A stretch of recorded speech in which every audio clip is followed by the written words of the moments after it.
అంత మన దగ్గరే ఉందండి. మనకి ఒక లైన్ లో ఉంటే ఆయనకు ఒకరిని ఇస్తాడు.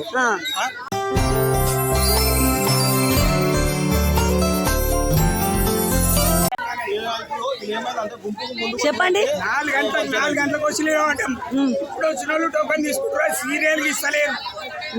ఇంకా మరి ఏమనుకుంటారు, మరి ఏం చెప్పాలనుకుంటే జనాలను పిచ్చోళ్ళని చేరిక చేసి మరి మీరు ఏం మెసేజ్ ఇస్తారు?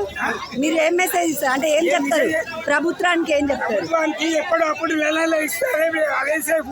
ఓకే, అవును. మీది మీ మాట ఎట్లా? మీ మాట కూడా చెప్పండి. నేను అంత మన దగ్గరే ఉందండి. మనకి ఒక లైన్ లో ఉంటే ఆయనకు ఒకరిని ఇస్తాడు. అందరూ టోకెన్ ఇస్తాడు, అందరు గుంపు కూడితే ఏడికెంజ్ అవుతుంది. ఆయన కూడా ఏం చేస్తారు పాపం. అంతే, అది కూడా కరెక్టే. 3 నెలల బియ్యం ఒక 3 నెలల బియ్యం ఒకటే అనేసరికి అందరు జనాలు పడిపోతున్నారు. అయిపోతే ఏమని వచ్చి